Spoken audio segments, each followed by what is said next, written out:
we believe in His love and we place our trust in that love in the face of injustice and in the face of suffering that we confront in this world. We know because, again, this is where it's good to have the rest of the story. We know that He and us ultimately triumph over the evil in this world, and that His victory will become our victory because we've read the end of the book. We know how the story ends. Now, just so no one goes here confused, God does not cause suffering, but sometimes He does allow it to happen to cause us to be drawn closer to Him. And when you stop and think about it, that's His ultimate goal and purpose in life, is to draw us closer to Him. He doesn't cause suffering, but He allows suffering to happen. The Word tells us that nothing happens to us that doesn't pass through God first. God says, okay, it can happen, or no, it can't. But it's not because He's an insensitive God, it's just the opposite. It's because He loves us so much. It's through suffering that we see things that we were never able to see before. We learn things that we could never learn in any other way, and we experience the presence of God on a level that we could never experience on a sunny day. When things are going good in our lives, when there's no troubles, when there's no problems whatsoever, we don't tend to lean on God a whole lot. Y'all can say amen. I mean, because we don't need Him as much, or at least we don't think we need Him as much, because there's not a need, there's not a problem, there's not an issue. I'm making all my bills, I've got enough money to pay all my bills, I'm not sick, and nobody's hurt, there's no family crisis going on. Just hold on, it comes. So we don't need to lean on God as much, or so we think. So when trouble and suffering comes in our lives, we experience Him on a different level than we ever could in times that are going good.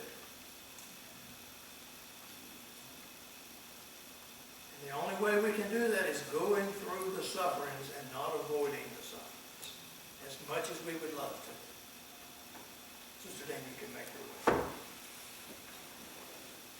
There's basically two responses to suffering. Trust God even though we don't understand what we're going through.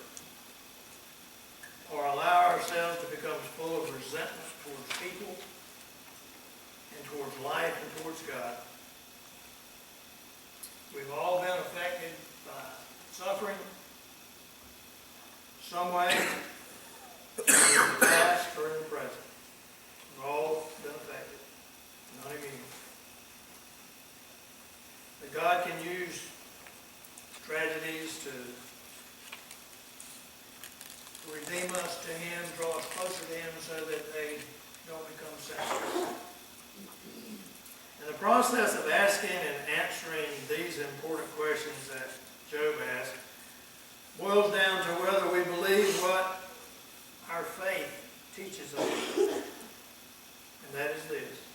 And we know that all things, and you could finish it if I allowed you to, we know that all things, not some things, not the important things, all things work together for good to them that love God, to them that are called according to His purpose. Praise God. Praise God. We need to be able to say with Paul, I consider that our present suffering is not worth comparing to the glory that will be revealed in us.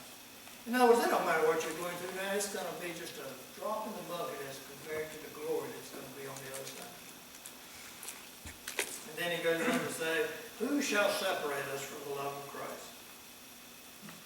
And he gives some answers to that question. Shall trouble, or hardship, or persecution, or famine, or nakedness, or danger, or sword?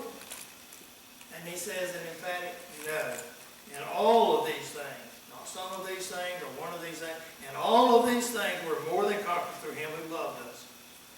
For I am convinced that neither death nor life, neither angels nor demons, neither the present nor the future, nor any powers, neither height nor depth, nor anything else in creation will be able to separate us from the love of God that is in Christ Jesus our Lord.